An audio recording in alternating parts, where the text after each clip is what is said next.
Bonsoir mes amis. Il y a du sopalin, quoi. Tu nous as manqué la tête, ça fait 2 semaines qu'on t'a pas vu. Oui, malheureusement. C'est bien, c'est pour avoir des languissements. Il a fait un bon cours. Moi j'ai très bon cours. Je lui ai dit, prends la relais. Je lui ai dit, il veut pas. Il faut lui dire. Spatial. Personne ne se sert, je vais te servir tout le monde.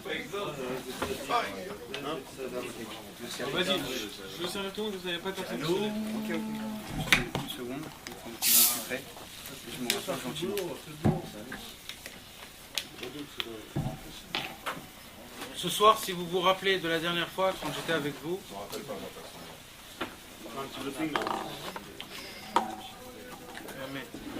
on a parlé de Rabbi Yehuda Anassi. Vous vous rappelez, c'était qui Rabbi Yehuda Anassi? Rabbi Yehuda Anassi, c'est celui qui a écrit toute la Torah orale. Toute la Torah orale, parce qu'on a deux Torahs. On a la Torah qui a été écrite par Moshe Rabbeinu. C'est la Torah qu'on lit, la Bible. Et mis à part la Torah, il y a le fait est comment on étudie la Torah. Parce que vous ne croyez pas que la Bible, ça suffit qu'on ouvre et qu'on la lit et que ce qu'on comprend, c'est que comme ça. C'est pas comme ça. Il y a des textes, il y a des remèdes, il y a des bases. Comment étudier la Torah? Et ça, c'est quoi qui nous a fait? Ça, c'est les Chachamim, le sage, nous ont donné toutes les bases, comment étudier la Torah. Comme par exemple, des fois, quand on dit le matin, celui qui le dit, Rabbi Ishmael Omer, Shlosh Esrim Midot HaTorah Nidreshet Bahem. Mikal Vachomer, Migzer HaShava, Mibinyan Av, Mikatuv Echad. C'est quoi en fait tout ça? C'est les 13 bases, comment étudier la Torah. Parce que des fois dans la Torah il y a écrit comme ça, des fois il y a écrit comme ça. Qu'est-ce que ça veut dire quand il y a écrit comme ça? Qu'est-ce que ça veut dire quand il y a écrit comme ça? Donc en fait il y a des... Et toutes ces bases-là en fait ils étaient oralement. Ça a été oral. Pourquoi ça a été oral? Pourquoi notre Torah elle a été orale? Parce que Akadosh Baruch Hu, il a dit à Moshe Rabbeinu, je t'en supplie, je vais te donner la Torah, mais la plus grande partie de la Torah, je ne veux pas que tu l'écris. Pourquoi je ne veux pas que tu l'écris? Parce qu'après, les Goïms vont la prendre pour eux. Comme la Bible, ils l'ont pris pour eux. Aujourd'hui, la Bible, tous les Goïms, ils l'ont. Et ils lisent dedans, ils ont fait leur truc qui est basé sur notre Bible à nous. Alors Dieu, il a dit, si je vais vous donner toute la Torah en entière, ils vont tout prendre pour eux. Alors la plus grande majorité, tu vas la garder, ça va être que oral. Comme ça, ça va rester que pour nous. Maintenant, Rabbi Yehuda Anassi. Rabbi Yehuda Anassi, vous savez, c'était qui Rabbi Yehuda Anassi? Je vous ai déjà raconté, c'était le Gilgul de Adam Arishon, après de Yaakov Avinu. Vous vous rappelez? Il est venu réparer Rabbi Yehuda Anassi, il a dit quoi? Il a dit, faites une chose qui est bien pour vous et bien pour le public. Ne faites pas quelque chose qui est bien pour le public mais qui va te faire mal pour toi, ou alors qui est bien pour toi et qui va te faire mal pour le public. Fais quelque chose qui est bien pour toi et bien pour le public. Et pourquoi il a dit ça? Je vous ai expliqué la dernière fois. Parce qu'Adam Arishon, il avait fait quelque chose qui était bien pour lui et mal pour le monde en entier en mangeant l'arbre de la connaissance. Alors il est revenu réparer ça chez Yaakov. Yaakov avec son fils, il a fait du bien pour les autres mais pour lui il s'est fait du mal. Alors il est revenu en Gilgul chez Rabbi Yehuda Anassi. Rabbi Yehuda Anassi, comment il a réparé ça? En disant dans les Mishnayot, tout ce que vous devez faire, c'est des choses qui sont bien pour vous et aussi bien pour le public. Mais pas quelque chose qui va être bien pour toi et mal pour le personne, c'est pas bien, ou l'inverse. Rabbi Yehuda Anassi, c'est quand Rabbi Akiva, vous avez entendu parler de Rabbi Akiva? Quand Rabbi Akiva il est parti de ce monde, Rabbi Yehuda Anassi il est né tout de suite. Et on dit qu'Akadosh Baruch Hu ne laisse pas ce monde sans tzadikim. Comme on voit, quand il a pris Rabbi Akiva, tout de suite Rabbi Yehuda Anassi il est né. Pour ne pas laisser le monde sans tzadik. Donc Rabbi Yehuda Anassi c'était la relève de tout.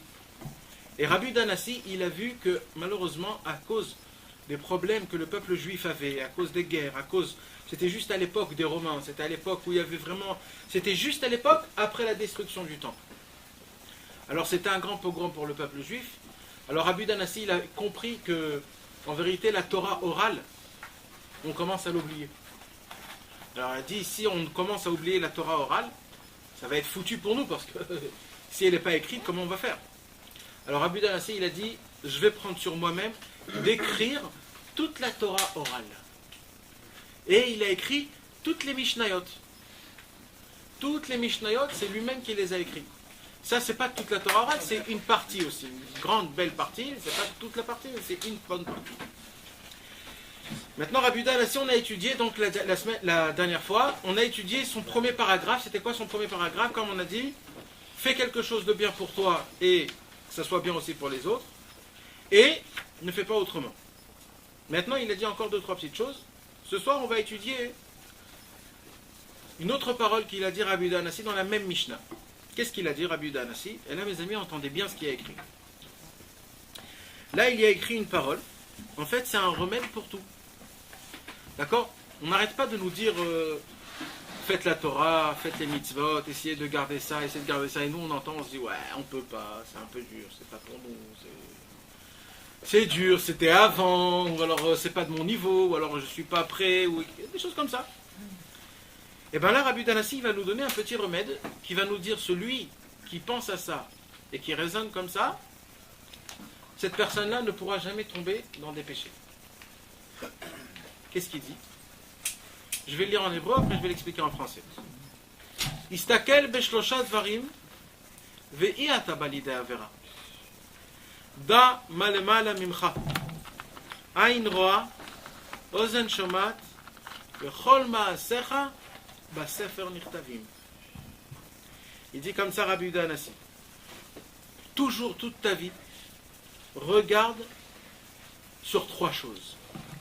La première chose que tu dois voir, sache qui est au-dessus de toi. Il y a un œil qui voit tout. Il y a une oreille qui entend tout. Et sache que toutes tes actions sont écrites dans le grand livre en haut, céleste. J'explique. Rabbi Yehuda Hanassi nous dit comme ça. Un homme, quand il va commencer à faire quelque chose, il va dévier du droit chemin.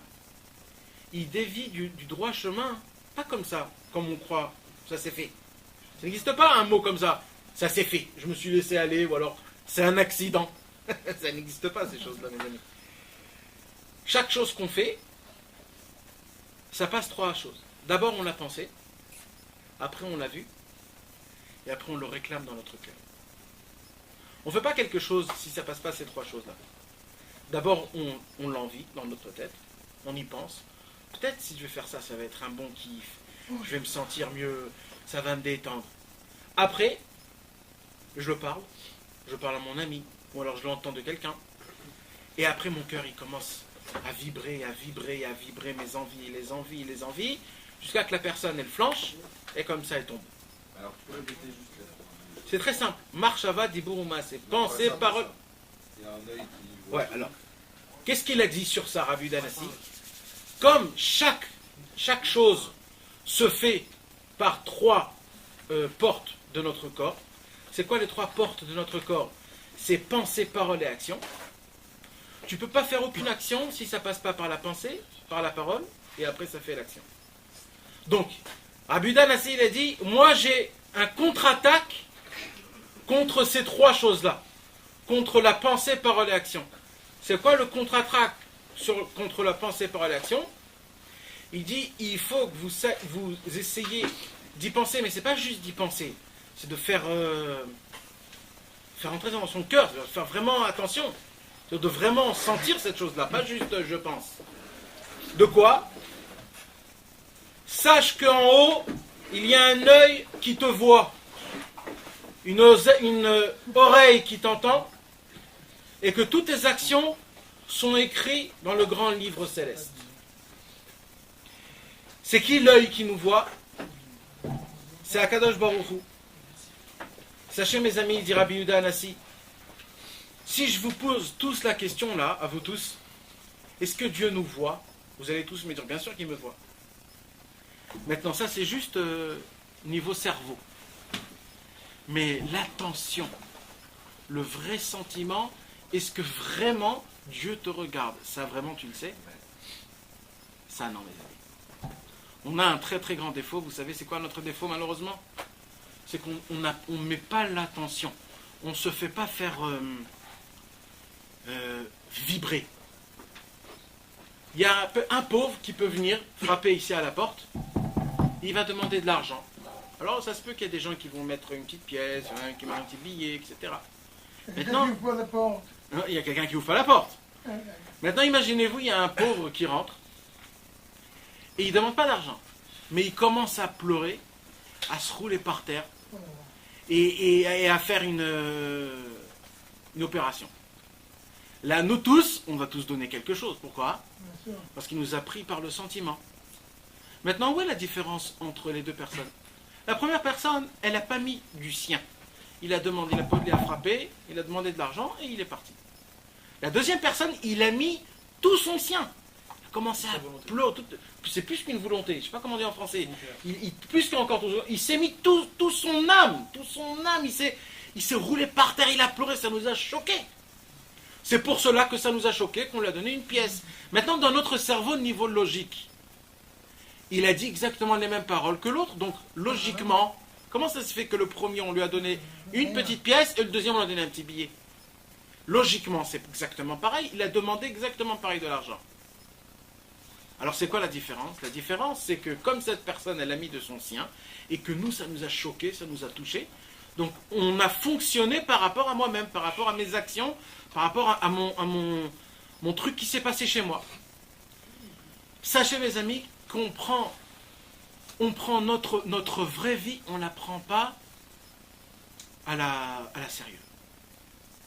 Quand je dis la vraie vie, je parle de la vie spirituelle. C'est quoi la vie spirituelle? C'est en fait le fait est qu'on est vu dans ce monde-ci. Mais mes amis, on est vu dans ce monde-ci, Akadosh Baruch Hu nous donne. Allez kiffer, allez faire ce que vous avez envie, mais sachez, ne m'oubliez pas. Ne m'oubliez pas, c'est tout ce que je vous demande, ne m'oubliez pas. Et nous, on l'oublie complètement. Maintenant, c'est quoi le problème? C'est que quand on se rappelle de lui, comme le premier mendiant qui demande vous avez un petit peu heureux, et après il part. Ça veut dire c'est juste penser. Ça ne nous touche pas, ça ne nous choque pas. Quand il y a écrit que des fois Kadosh Baruch Hu il est peiné, ou quand on fait un péché, comment on se laisser pécher? On se laisse pécher parce qu'on n'a pas fait attention, on n'a pas mis du sien pour comprendre vraiment que Dieu, il nous regarde. Imaginez-vous, il y a un très très grand sadique qui vient là, il ouvre la porte, il rentre et il s'assoit. Comment on va être nous tous? Il n'y aura pas un bruit, on va vite se mettre comme ça, on va le regarder, on va lui embrasser la main, on aura honte de lui demander des petites choses, on va voir d'un coup une peur qui est un peu grande. Mais mes amis, il y a écrit que Dieu est partout. Là maintenant, là, Akadosh Baruch Hu, il est juste ici avec nous. Est-ce que vous le savez ça? Et nous, on se la pète.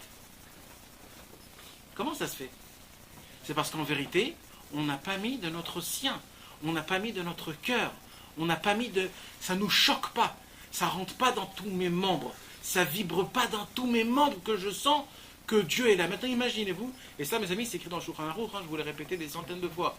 Il y a écrit en Shulchan Aruch, le premier de livre de la loi, le premier séif, c'est quoi? Il faut toujours se rappeler que Akadosh Baruch Hu, il est là quand on dort, quand on est aux toilettes, quand on mange, quand on boit, quand on est avec notre femme, quand on est avec nos enfants. Il est là partout. Partout, tout le temps. Il nous regarde. Akadosh Baruch Hu, nous, on est les acteurs, et Akadosh Baruch Hu, c'est le spectateur. Vraiment, on est tous des acteurs. Akadosh Baruch Hu nous regarde, tout le temps il nous regarde. Akadosh Baruch Hu, il est tellement gentil, grand et beau, qu'il nous admire tout le temps. Mais il y a des fois, imaginez-vous, vous regardez un film, et l'acteur du film, il s'oublie qu'il est dans le film, et il commence à aller aux toilettes, et à fumer, et à parler, et à péter, et va savoir quoi. Le mec, il est dans un film. Oh, t'es un acteur, rappelle-toi, t'es un acteur. Un acteur, il est obligé, jamais il doit perdre la conscience, c'est un acteur. Il a un rôle à jouer. Imaginez-vous, l'acteur, il perd son rôle. En plein milieu du film, en live. Eh bien, nous, on ressemble à ça, mes amis. Des fois, on oublie qu'on est un acteur, c'est-à-dire qu'on doit vraiment vivre notre vie comme il faut. Et à cause de ça, Akadosh Baruch Hu, il se dit, mais il y a un problème dans ce film-là. Et il a oublié qu'il joue un rôle. En parlant à nous. Qu'est-ce qui vient à Rabbi Yehuda Anassi? Rabbi Yehuda Anassi, il vient, il nous dit, rappelez-vous toute votre vie qu'il y a un œil en haut qui vous observe 24 heures sur 24. Alors, il faut que tu saches... Exact. Exact. Mais c'est ça l'histoire. Mais c'est ça l'histoire, Dan. C'est de ne plus faire pécher. Je sais, ben tu comprends. C'est même pas des péchés, c'est des choses que tu fais tous les jours que tu ferais pas et c'est même pas spécialement un péché. Ouais, mais c'est pas très bien. Tu vois comment il a raison. Si vraiment on y pense à ça, on commence à se conduire comme il faut. On devient des petites sadikim. Ben maître. Je suis pas moi la petite. On devient des petits tadikim, il a dit. Tu sais ce que c'est toi. Non, et toi, t'es petit. Vous comprenez mes amis? Ça veut dire si on a la conscience que Akadosh Baruch Hu, maintenant, je vais quand même essayer de te répondre. Tu sais c'est quoi la réflexion que tu as? Je dis pas c'est trop dur. Non, mais t'as peur. C'est nous tous, on a peur. On a une peur. Tu sais c'est quoi notre peur? On a peur de rentrer dans la guerre et combattre. Alors on se met en dehors de la guerre et on regarde tout le monde. On dit ouais, quand vous aurez besoin, appelez-moi. Hein. Moi je suis juste ici là. Comme ça on ressemble. Ouais, je fume ma clope, d'accord? Après je rentre dans le terrain. On ressemble à ça. Et tu t'imagines un mec, 70 ans, il fume sa clope, le mec? Tu peux pas. Oh, jusqu'à quand? Tu peux pas. Il faudra bien un jour que tu rentres dans le chétar et tu commences à allumer ton truc. Tu seras obligé. Donc en vérité, on a une petite peur. Et ben maître, c'est même moi, c'est nous tous. On a une petite peur, c'est de rentrer dans le jeu et jouer. Imaginez-vous, il y a quelqu'un qui rentrait dans des universités pour apprendre le jeu des échecs. Je sais pas, il a appris comme nous on a appris. C'est quelqu'un qui a vraiment appris toutes les tactiques, comment le truc mange. Et il a appris des années comment c'est devenu un expert dans les échecs. Quand il monte dans le ring, il voit il y a un truc, il dit passez. Moi je vois comment vous jouez. Et ça passe, les gens y jouent. Et à la fin, le jeu il se termine et lui il se trouve dehors. Parce qu'il a laissé passer tout le monde. Il avait le trac du public, il avait le trac de commencer à jouer en live devant tout le monde. Il avait le trac. Qu'est-ce qu'on dit à quelqu'un qui a le trac, mes amis? Qu'est-ce qu'on dit? Non. Comment on fait apprendre quelqu'un à nager? Voilà, jette-toi dans l'eau, n'aie pas peur. Ta réaction naturelle.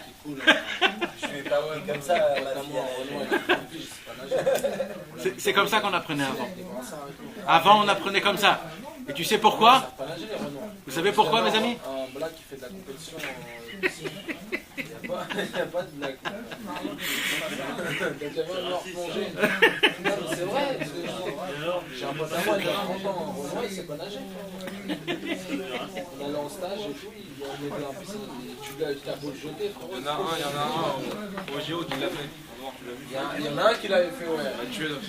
Il avait fait en 1 heure ce que les autres faisaient en 5 minutes. Mes amis, pourquoi Posez les pizzas, monsieur, s'il vous plaît. Ouais. Bah, attachez. pourquoi on prend un enfant et on le jette? Vous savez pourquoi, mes amis? C'est comme ça avant qu'on apprenait. Aujourd'hui, il y a le maître nageur, tu lui payes, ils ont tous des bouées, ça prend 6 mois. Avant, ça prenait 1 demi-heure à apprendre à nager. Ben, maître. C'est vrai? Ah ouais. Avant, ça prenait 1 heure, parce que savoir nager, c'est écrit dans la Gemara. Il y a écrit qu'un papa qui n'apprend pas à nager à son fils, il apprend à des mauvaises choses. C'est une mitzvah, très grande mitzvah, d'apprendre à son fils ou à sa fille nager. Ouais. Ça veut dire que c'est à toi de le faire. Ouais, c'est une grande mitzvah. Maintenant, la Gemara, elle te raconte comment ça se passe. Vous savez qu'un enfant, vous savez qu'avant, aujourd'hui c'est devenu une mode, mais avant, comment on faisait faire accoucher les femmes? Dans l'eau. Et est-ce que vous savez comment ça se passe? Ça se passe que quand le bébé il sort du ventre de la maman, Il respire par le cordon. c'est pas qu'il respire par le cordon, il n'a pas besoin de respirer. Il respire pas, il respire le khamsa. Il est dans l'eau pendant 9 mois chez sa maman. Donc quand il sort, il nage tout seul. Il y a des sages-femmes maintenant, dès que le bébé il sort, ils prennent le bébé et le mettent dans l'eau tout de suite. Ouais. Et genre, c'est comme un bain pour Ouais. rappeler son environnement pour pas qu'il soit stressé. Ouais. Il va dire à ma femme de jeter le Ouais. Non, parce que dans l'eau, il y a du khamsan, il y a de l'oxygène. Et comme le bébé, il a été déjà habitué par l'oxygène de l'eau, donc le petit oxygène qu'il y a dans l'eau, ça lui suffit. Mais au moment où il commence à respirer normal, après c'est terminé. Donc au moment où il sort du ventre de la maman, il est déjà tout de suite dans l'eau. Donc il croit qu'il est encore dans le ventre de sa maman. Mais oui, il sort pas en état de stress. C'est pour ça. Et maintenant, ça veut dire quoi? Ça veut dire que de savoir nager, c'est une réflexion naturelle d'un homme. Comme on n'apprend pas à un bébé comment boire. C'est une réflexion normale qu'un bébé il prend un verre et qu'il le boit. C'est un réflexe. Donc, c'est pour marcher petit à petit. Petit à petit, c'est un réflexe. Comment se rappeler, plein de choses. C'est pas une mitzvah d'apprendre à marcher aux enfants. Ça se fait tout seul. Ça se fait tout seul. Maintenant, comme c'est quelque chose de naturel, on l'a dans le sang. C'est pour cela qu'avant, comment on faisait apprendre aux enfants à nager? On les jetait dans l'eau quand ils étaient encore petits, on va dire 4-5 ans, et ils apprenaient, ils avaient les réflexes tout de suite. Ils savaient déjà, et c'est comme ça qu'ils apprenaient à nager. Maintenant, pourquoi je vous parle de tout ça? Parce que nous, quand on est venu dans ce monde, mes amis, Akadosh Baruch Hu, il ne nous a pas jetés dans ce monde-ci comme ça, sans rien du tout. Il nous a emmenés dans ce monde-ci avec une arme exceptionnelle qu'on peut combattre dans ce monde-ci. Vous savez, c'est quoi cette arme-là? C'est notre âme. C'est un peu de lui-même. Akadosh Baruch Hu, il a dit, mon fils, je vais te donner un peu de moi pour que tu puisses c'est comme une boussole. Tu pourras toujours te boussoler. Tu pourras toujours te diriger. Tu sauras exactement comment il faudra faire chaque chose. Tu pourras gérer. Maintenant, vous imaginez si je prends cette boussole et je la jette? Ben, je suis déboussolé. Je ne peux plus rien faire. C'est quoi? C'est de toujours se rappeler de Dieu. De toujours se rappeler que je suis un acteur. De toujours me rappeler que Dieu est avec moi. Quand je dis que c'est écrit dans la Mishnah, sache qu'il y a un œil qui te voit, une oreille qui t'entend, et que tes actions sont écrites dans le livre céleste, mes amis, c'est pas pour nous noircir la photo. Comme on a dit tout à l'heure, ouais, comment on va faire, etc. Non, c'est aussi pour le bon côté. Akadosh Baruch Hu voit chaque bonne action que tu fais. Il entend chaque soupir, chaque parole, chaque chose que tu veux faire, Dieu entend. Et toutes tes actions, même quand tu es tout seul, Akadosh Baruch Hu écrit tout dans le livre céleste. Tout est noté, tout est indiqué, et il n'y a rien au monde qui peut effacer ce qu'il y est écrit en haut. Rien. Jamais plus rien. En mal. Hein? En mal, on peut effacer. En faisant tchouva. Que en bien alors. Que en bien, bien sûr. Le bien, tu peux pas l'effacer. Le bien, Tu fais du mal. mais c'est pour ça que je vous dis, mes amis. Heureusement que tu as posé ça comme question pour c'est plus le mal. D'abord, c'est beaucoup de l'émouna. Parce que nous n'aimons pas de l'émouna. La vérité, on ne pas dans encore, même pas de l'émouna. Il y a des émounas pour 100%, il y a 75%, on peut en grand 15%. Même pas qu'un. Mais il y a des choses à prendre dans le cas. Il veut il veut voir si c'est vrai, si c'est pas vrai. Si c'est quand il fait le bêtises. Si c'est quand il... Exact. Même, quand il fait tout. C'est lui, qu'est-ce qu'il fait? Mais אני יכול להגיד, אני עשיתי, איך כתוב שמה? אין, לוקחים אצבע למטה, אם לא חוזרים למעלה. אם לא חוזרים למעלה, איך אתה יכול לזוז? איך אתה יכול לעשות עבירה? איך חוזרים למעלה? אתה לא יכול לעשות כלום, אתה בלוקה. אבל אם חוזרים למעלה, זה השם עושה כל הזמן. אז זה לא לגלות. איך להאמין, נכון, להפחיד בדברים לא טובים, בדברים טובים. אבל נכון לאחד זה לפני המעשים שלו. נכון. אני רוצה באמת רוצה לסגל, אני רוצה לסגל.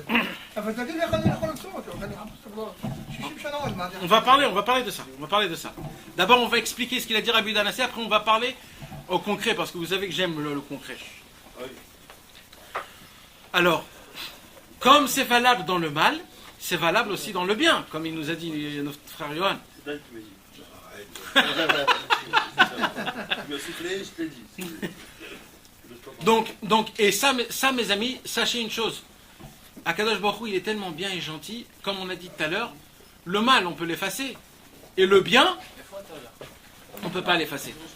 Pourquoi? Parce qu'Akadosh Baruch Hu, il est tellement bien qu'à Kadosh Baruch Hu, tu peux tout faire, mais à Kadosh Baruch Hu, le bien, il est là-bas à tout jamais. Même une toute petite pensée qu'un homme a eue, une toute petite pensée pour Dieu, ou alors de sincérité, ou alors d'influence, ou alors de chaque chose qu'une personne a fait, une toute petite pensée, même que la personne elle-même n'a pas fait attention, dans le ciel, ça monte en haut, et c'est gravé à tout jamais. Maintenant, dans le mal, c'est pareil, mais on l'enlève en faisant tchouva.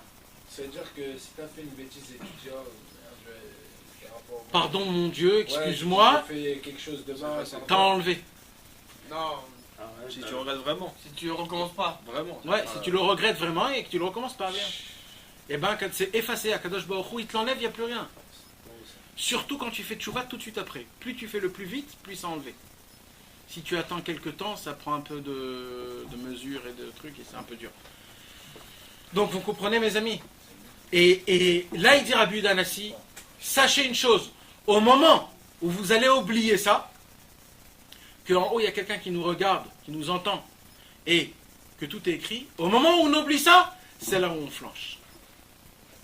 Il dit Rabbi Yehuda Hanassi, on ne peut pas flancher quand on pense à ça. Au moment où on oublie cette parole-là, c'est là où on tombe. Maintenant, je vais vous raconter une petite histoire. Vous avez lu les livres des contes? Commencez à le lire, Ouais, mais il faut pas. C'est important de le lire parce que c'est dommage. Si vous, je vais plusieurs fois vous raconter des trucs et c'est dommage que vous ne saurez pas. J'en ai chané. Dans le conte 11, on parle des enfants échangés.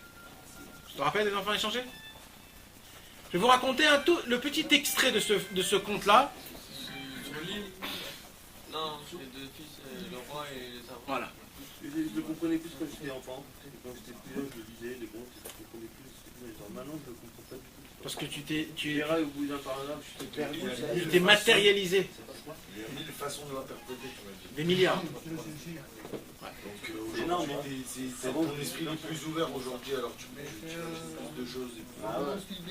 Je vais vous raconter, je vais pas tout raconter parce que c'est une longue histoire, je vais vous raconter juste le début et la fin, pour que ça soit vite.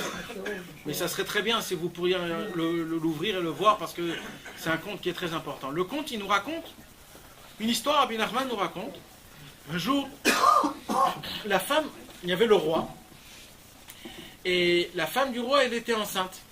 Et en ce même moment-là, il y avait aussi une servante qui était aussi enceinte. Et un jour, les deux, ils ont accouché en même temps. La princesse, on dit? Ouais. La princesse a accouché et la servante a accouché. Les deux, ils ont eu 2 garçons. La sage-femme, elle s'est dit, viens, on fait un petit truc. On va voir comment ça va délirer. Viens, on échange les bébés. Le fils de la servante. Qui dit ça, la princesse?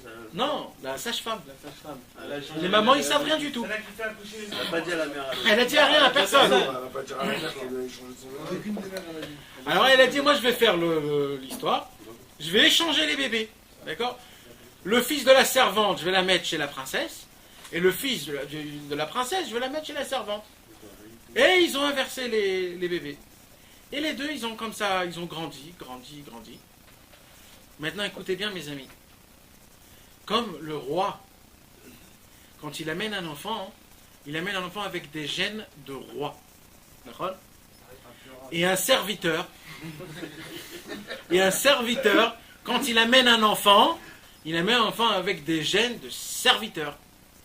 Donc, il nous raconte, Rabbi Nachman, que ces 2 enfants-là, le fils du roi, le vrai, il avait des manières, il avait du savoir-vivre, il ne mangeait pas comme un goinfre, même que c'était le fils de la servante, parce que il était chez le fils de la servante, mais en vérité c'était le fils du roi. Et le fils du roi, qu'en vérité c'était le fils de la servante, c'était un goinfre. Il n'arrivait pas à s'asseoir avec le roi, il mangeait avec ses mains, il buvait, il rôtait. On voyait qu'il y avait quelque chose de spécial. On se disait, celui-là, là, je ne sais pas d'où il est venu, celui-là. Et le serviteur, il disait, celui-là, je ne sais pas d'où il est venu, celui-là. Un jour, la sage-femme, elle a raconté ce petit secret-là à sa copine, qu'elle a échangé les enfants le fils de la servante et le fils de la princesse. Et vous savez comment ça se passe, les femmes? Ils papotent. Et ça a commencé à se dévoiler petit à petit, jusqu'à que ça a été entendu partout, comme quoi les enfants ont été échangés, et que le fils du roi, en vérité, c'est pas son fils. En vérité, c'est le fils de la servante. Et le fils de la servante, en vérité, c'est le fils du roi. Maintenant, le roi, il a entendu ça.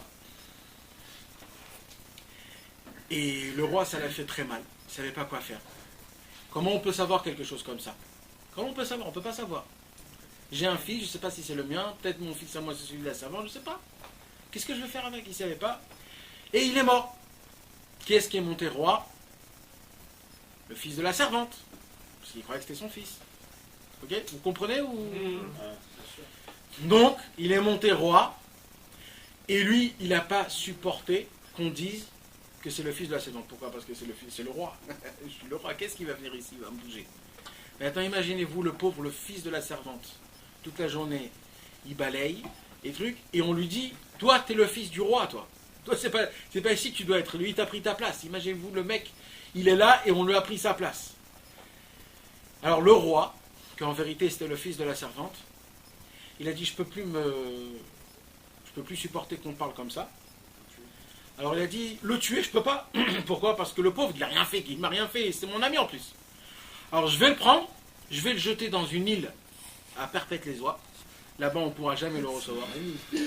Et il est parti là-bas, il a envoyé là-bas que personne. Et maintenant, il a dit, tout celui qui va parler de ça, je vais le tuer. Imaginez-vous le fils du roi.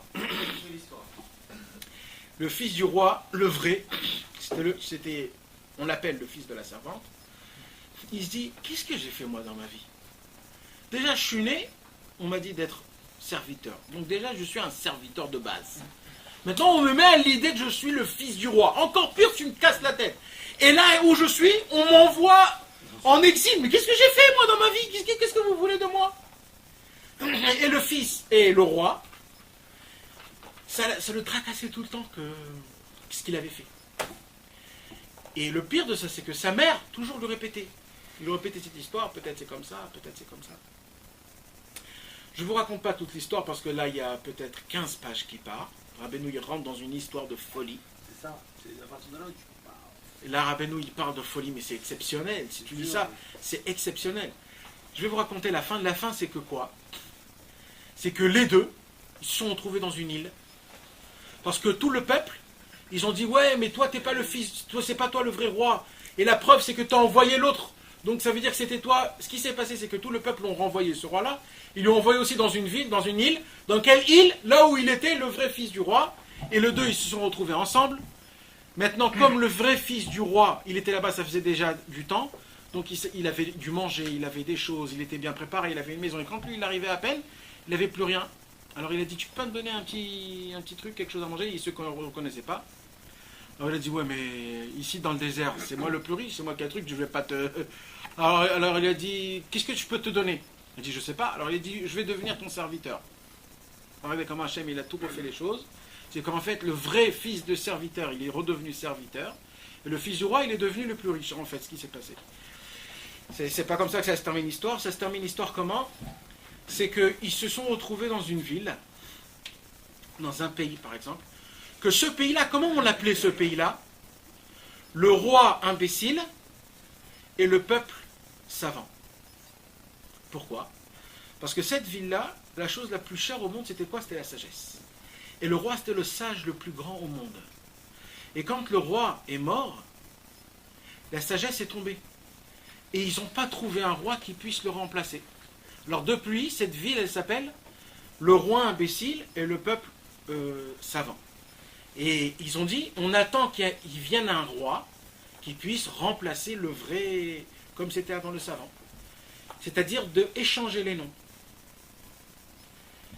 Et ce qui s'est passé, c'est que le vrai fils du roi, quand il est arrivé là-bas, il a tout fait, il a fait montrer sa sagesse, jusqu'à qu'ils l'ont mis lui roi sur le monde en entier, et le vrai serviteur, c'était le vrai serviteur, et comme ça l'histoire se termine, comme quoi toutes les choses rentrent ensemble.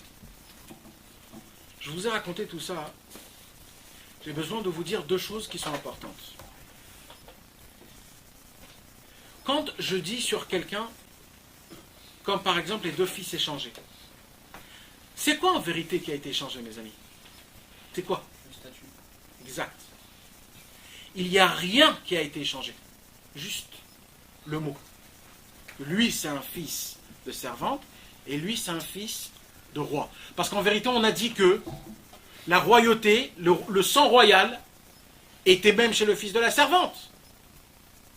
Pourquoi? Parce qu'il est né avec il était avec des gènes de roi, puisque c'était lui le fils du roi. Et le vrai fils de la servante, c'est un goinfre, même que c'était lui le roi. Pourquoi? Parce qu'il avait des gènes de serviteur. Donc ça veut dire en vérité, la royauté, elle reste en elle-même.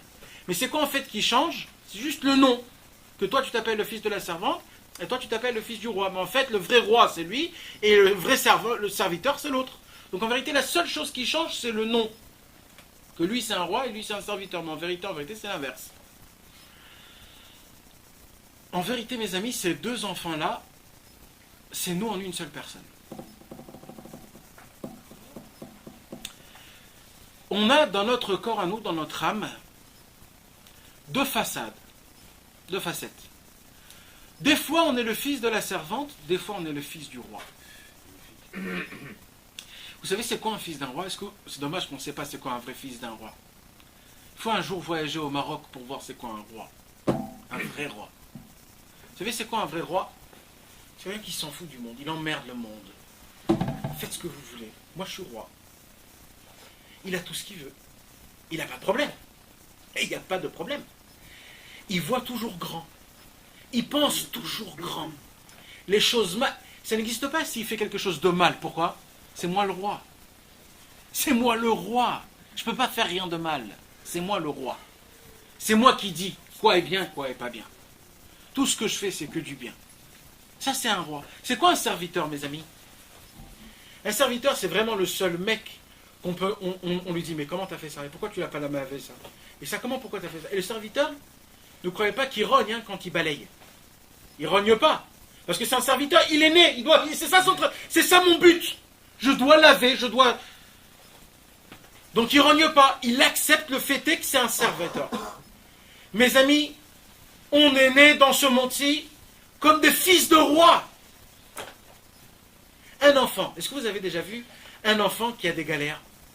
Un enfant, il rigole pour un tout et pour un rien. Un enfant, tu lui donnes un biberon au chocolat naze, il est hyper content. Tu lui donnes un petit chocolat écrabouillé, il est hyper content. Tout ce que tu lui donnes, il est toujours content. Un enfant, pourquoi? Parce qu'un enfant, il n'a pas eu le temps encore de se salir dans ce monde-ci, donc il se sent comme un roi. Un enfant, il vient toujours s'asseoir aux genoux de son père. Un enfant, il se pose pas de question, est-ce que c'est faisable ou pas faisable? Il fait, il se salit, ça fait rien, il s'en fout complètement. Et le pire de tout ça, c'est que même les bêtises qu'un enfant fait, on dit, oh là là, comment t'es beau mon fils, comment t'es beau, comment t'es beau. Même les paroles qui sortent de sa bouche, ah bah beau, que ça veut rien dire, on le comprend et c'est très bien. Et pourquoi? Parce que c'est un fils d'un roi. Vous savez ce qui se passe en fur et à mesure de la vie d'un homme? En fur et à mesure de la vie d'un homme, c'est qu'on devient serviteur à ce monde-ci. Je suis serviteur de ma femme, je suis serviteur de mes enfants, je suis serviteur de mon loyer, je suis serviteur du Khashmal et de la Arnona, je suis serviteur de mon travail. Ça, c'est encore bien, je peux le comprendre. Mais le pire de tout ça, c'est je suis serviteur à mes plaisirs et à mes désirs. Je veux conquérir celle-là et celle-là et celle-là. Je veux me faire kiffer. Je veux aller là-bas. Je veux manger ci et ça. Je veux aller faire ci et ça. Je commence à avoir des plaisirs et des désirs. Maintenant, mes plaisirs et mes désirs, c'est pas pour moi, c'est pour que mes amis me regardent. Qui me disent, purée, tu te l'as fait, purée, c'est bien, c'est beau et tout ça. C'est pour ça. C'est pas pour nous, parce que nous... C'est pour mes copains, pour faire montrer à mes copains. En vérité, on devient serviteur à ce monde-ci. Et vous savez ce qui se passe là, mes amis? Ça aussi, c'est encore... Je peux comprendre. Vous savez, c'est là où je ne peux pas comprendre, là où Dieu il dit ça, je ne veux pas comprendre. Vous savez, c'est quoi? C'est quand on perd la notion qu'on est le fils du roi et qu'on se dit, bon d'accord, allez, je suis le fils de la servante. Ça, c'est le plus grave. Quand j'oublie que je suis le fils de Dieu, que moi, normalement, je dois me conduire comme un fils de Dieu. Ça veut dire quoi? Ça veut dire que rien ne doit me tracasser. Et alors qu'il y a des problèmes dans ce monde-ci?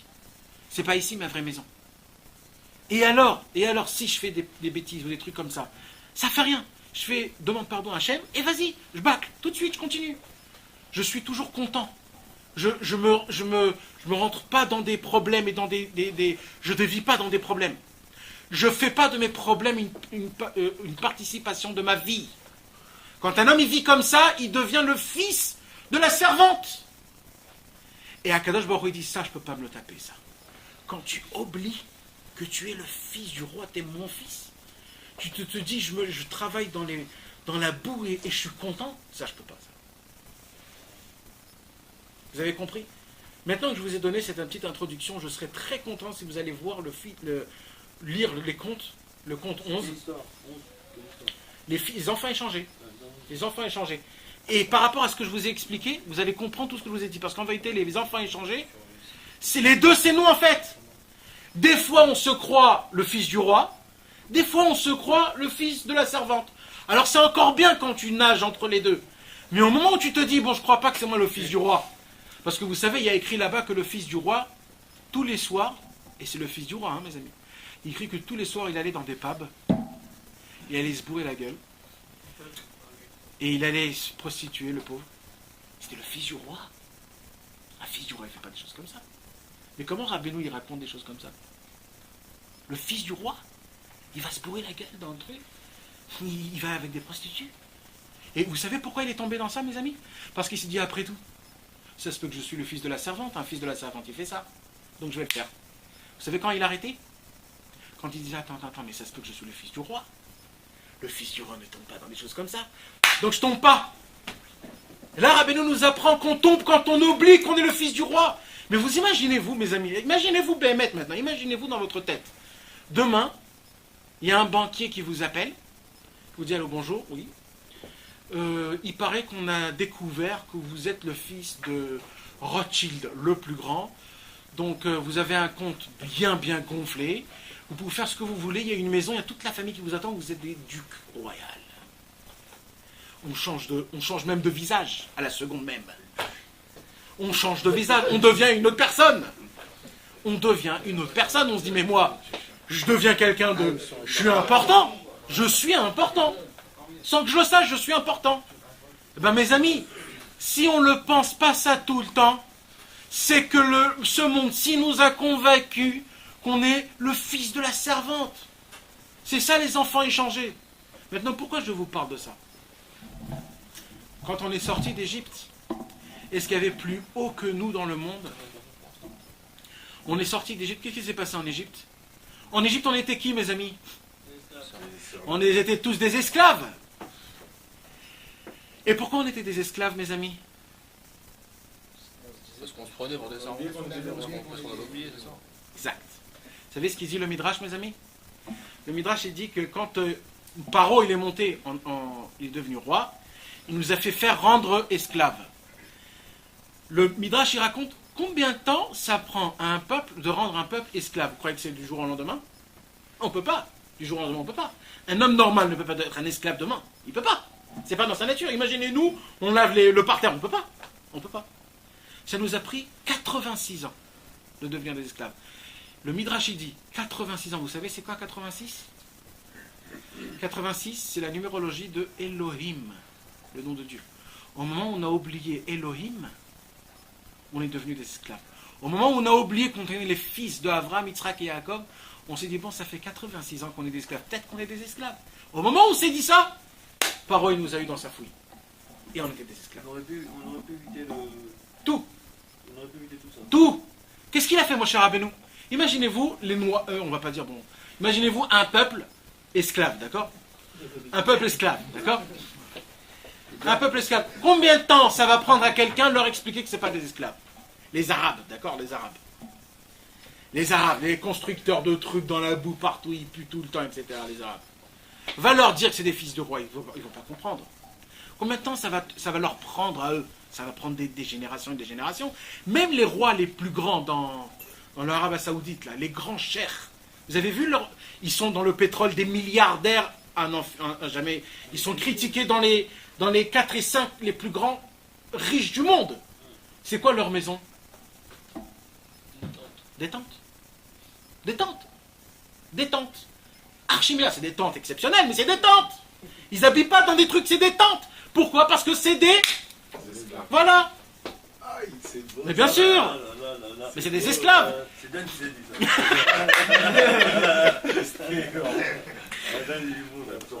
Mais attends mes amis, vous savez quel travail c'était pour Moshe Rabbeinu de venir en Égypte?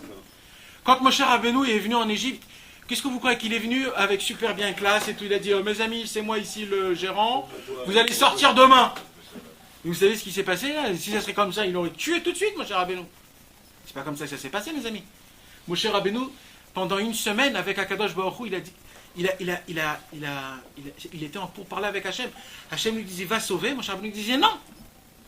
Mais vous connaissez, vous, quelqu'un qui dit non à Hachem? Parce que Moshe Rabbeinu, il savait que c'était un travail qui était exceptionnel. C'était quoi ce travail-là? C'était un travail de quoi? De convaincre tout le peuple juif à leur faire montrer que c'est des fils de rois et pas des fils d'esclaves. Maintenant, ça faisait 400 ans qu'on était en Égypte. Vous savez, 400 ans, il y a des parents, grands-parents. Moshe Rabbeinu est venu, il a dit, mes amis, vous êtes tous des fils de rois, les enfants de Abraham, Yitzhak et Yaakov. Ils ont dit, mais attends. On a posé notre question, on est parti chez nos vieux. Nos vieux nous ont dit qu'ils ne se rappellent même plus. Et même eux, ils ne se rappellent plus d'Abraham, Yitzhak et Yaakov, on ne sait plus c'est qui. Mais attends, mais comment on va faire, nous? Mais oh, qu'est-ce que tu viens, toi, nous donner des trucs? On est bien là où on est. Qu'est-ce que tu veux nous faire rentrer des idées, là, maintenant? Tu veux nous faire rentrer des idées qu'on est des grands, des biens, des trucs? Laisse-moi, nous, bien. Je suis dans la... truc, je veux pas dire quoi. Je suis bien là-bas. Qu'est-ce que tu viens nous faire rentrer des idées? Et sachez, mes amis, qui a écrit que Moshe Rabbeinu, il a dit Hachem, sauve-moi là, parce que dans pas beaucoup de temps, ils vont me jeter des pierres. Vous savez quand le peuple juif a été sauvé, mes amis? Au moment où ils ont été convaincus qu'on est des fils du roi, on est sortis. Et comment il nous a convaincus qu'on est des fils du roi? Il a fait faire montrer que la nature se plie devant nous. Les 10 plaies, c'était pas pour les Égyptiens. Hein. C'était pour que le peuple juif, Dieu ne va pas enlever la nature pour un arabe. Il a fait toutes les 10 plaies pour une seule chose. Pour faire montrer aux juifs que la nature se plie devant un fils d'un roi. Et là, ils se sont dit, les juifs, ah là, c'est trop là. Ah là, c'est trop là. Mais encore, il y en avait des imbéciles, des khmars, qui se sont dit, ouais, ça peut-être à cause des Égyptiens. Alors Hachem, il a dit, alors là, je vais vous faire la finale totale. Vous allez venir devant la mer, et là, je vais vous faire ouvrir la mer devant vous. Que pour vous, que pour les Juifs. Et la mer, mes amis, s'est ouverte. Et pas que en Égypte. Toutes les eaux du monde se sont ouvertes. Même dans les verres. S'il y avait quelqu'un qui buvait un petit Coca-Cola, eh ben ça coulait des deux côtés, il ne buvait pas. Partout. Partout. Quelqu'un y pissait, ça se faisait en deux. Ça c'est pas écrit, ça, c'est moi qui l'ai dit.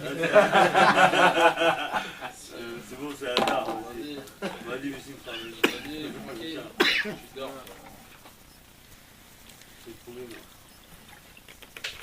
Alors, pourquoi je vous raconte tout ça? Au moment où on a été persuadé qu'on est des fils de rois, on est sortis d'Égypte. Et là, qu'est-ce qui s'est passé, mes amis, là? Le plus important de tout. Il y en a un qui s'est dit, ça, je ne peux pas me le piffrer, ça. Que le peuple juif se dit que c'est eux les fils du roi, et en vérité, c'est eux le fils du roi. Le deuxième, c'était qui? C'était le roi, mais en vérité, c'était le fils de la servante. Le deuxième. Il se dit, oh, on m'a pris ma place. C'est moi le roi. C'était qui? Amalek. Au moment où on est sorti d'Égypte, laisse-toi un peu respirer, ça va, ça fait 400 ans qu'on est des trucs, laisse-toi un peu respirer. Eh ben non. Il nous a attendus tout de suite, juste à côté, à la sortie d'Égypte. Un peuple en entier, Amalek. Il a dit, ben non, on rentre en guerre avec vous. Mais attends, mais laissez-nous un petit peu. Laissez-nous kiffer une minute, là. Eh ben non, on rentre en guerre avec vous. Pourquoi on rentre en guerre avec vous?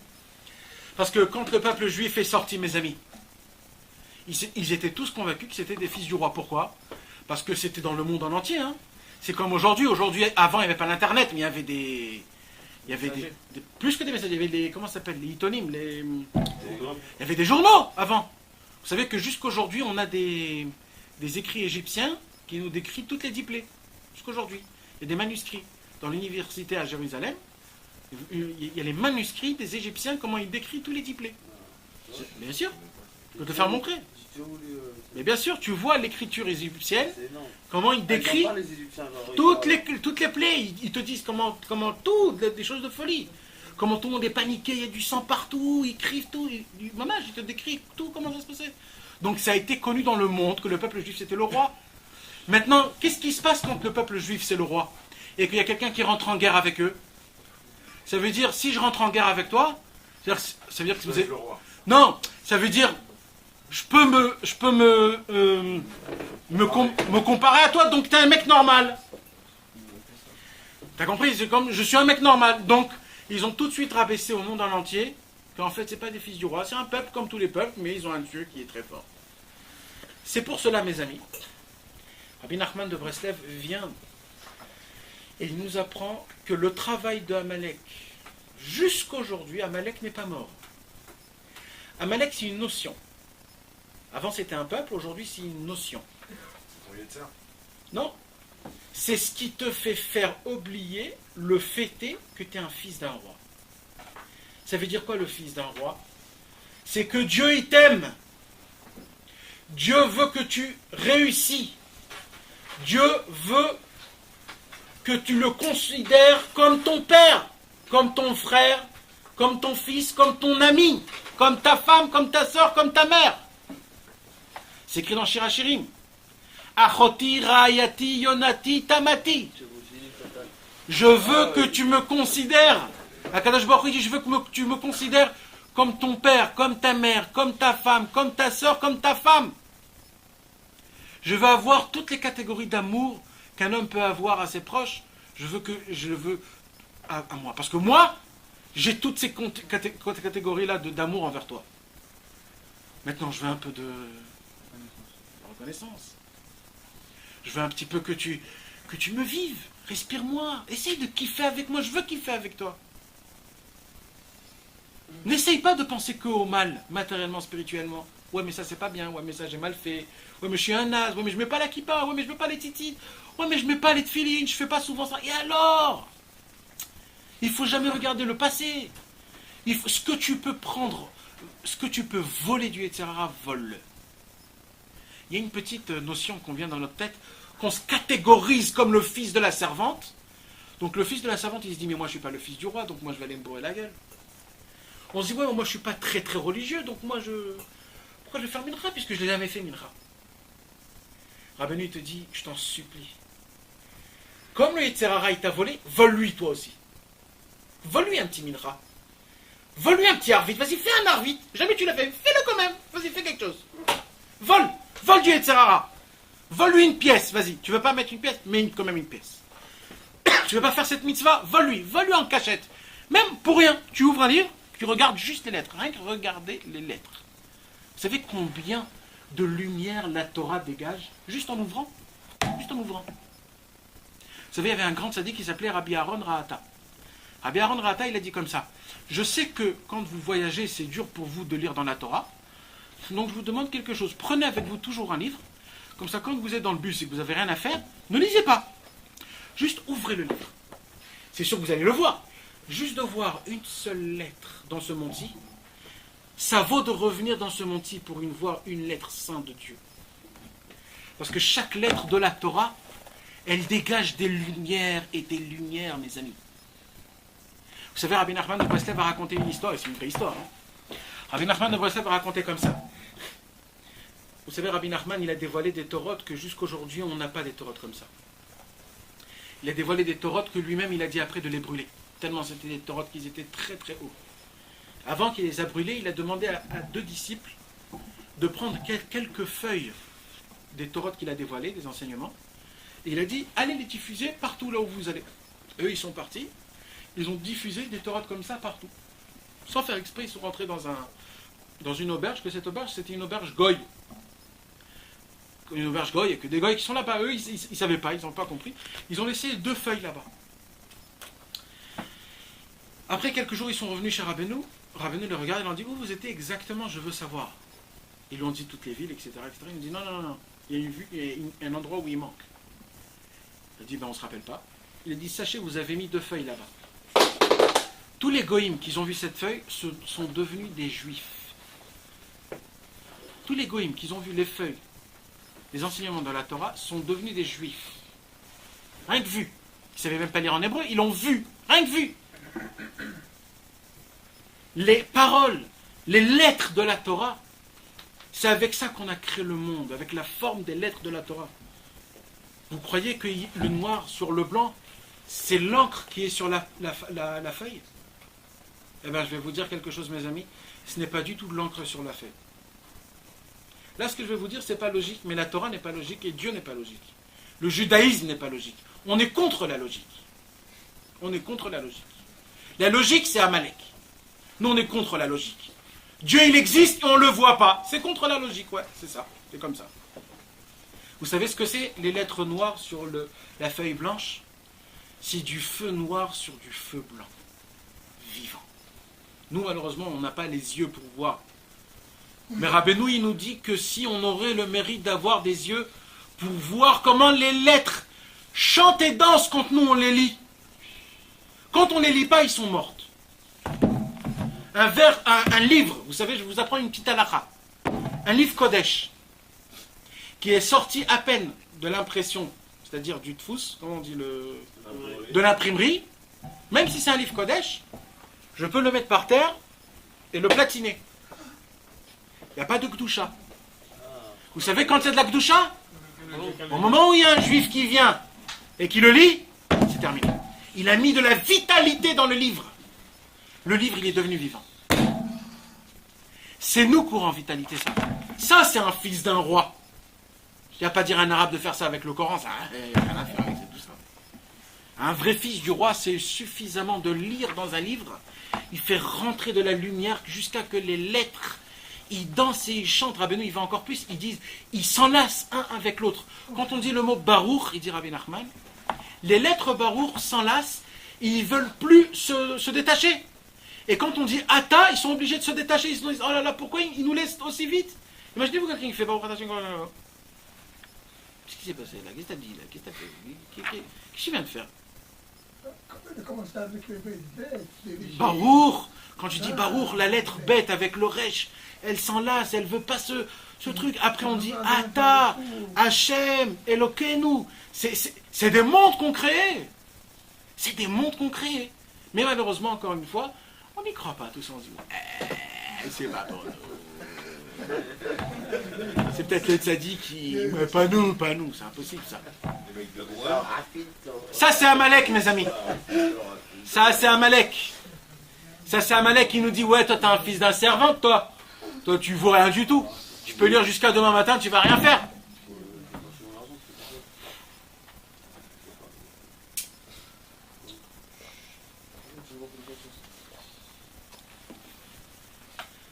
C'est pour cela que Amalek, la notion qu'ils appellent Amalek, son travail à lui, c'est de nous faire toujours flancher vers le fils de la servante.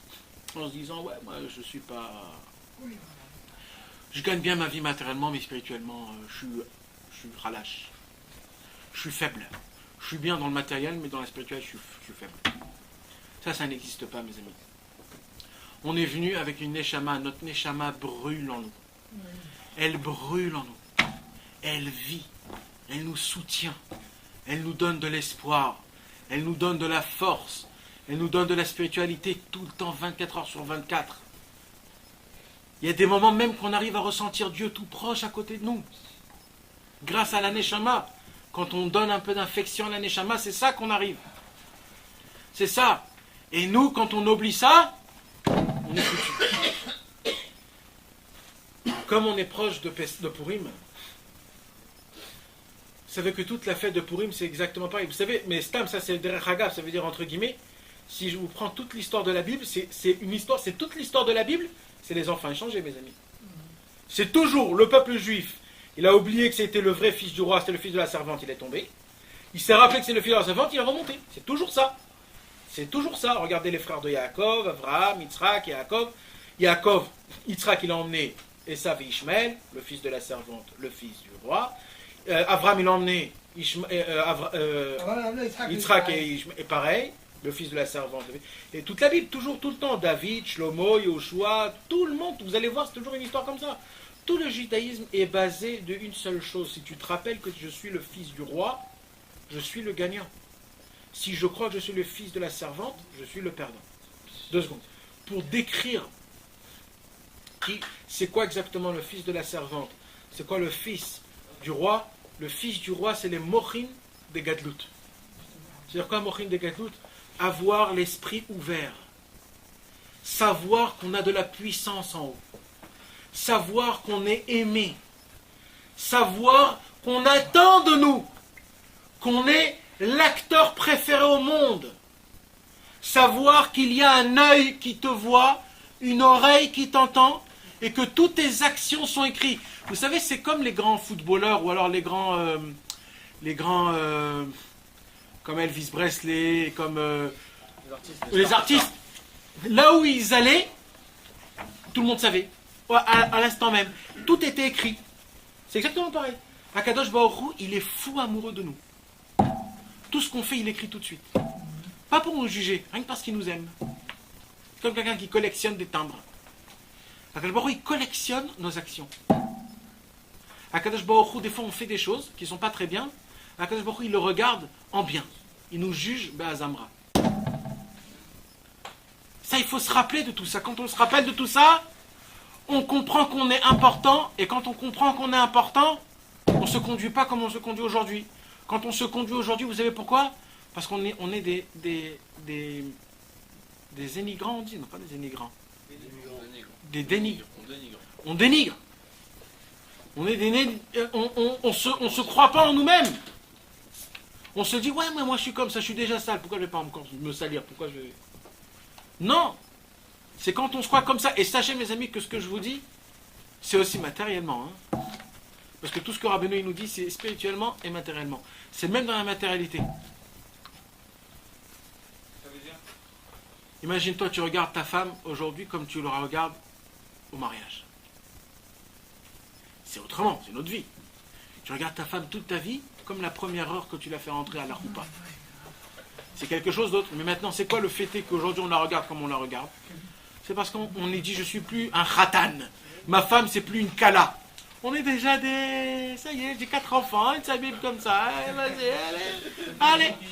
Exact, ça y est, je l'ai vu dormir 10 fois, 15 fois. C'est terminé. Ça, c'est un serviteur. On se conduit comme des serviteurs. Les serviteurs, t'as déjà vu, toi, une servante qui se maquille, qui se truque et tout ça? Et comment un serviteur, il parle à sa femme serviteur? Comme des serviteurs, comme des nazes. Pareil pour le travail.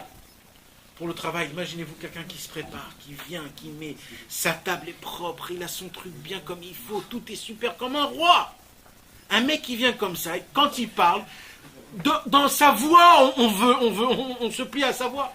Mais quelqu'un que tout est ça, tout est truc, il ne sait plus, il vient plus, tout est déchangé, son téléphone il vient, il l'appelle, il est comme ça. C'est quoi ce truc-là? Tout c'est comme ça, tout c'est comme ça. Avec nos enfants, c'est comme ça.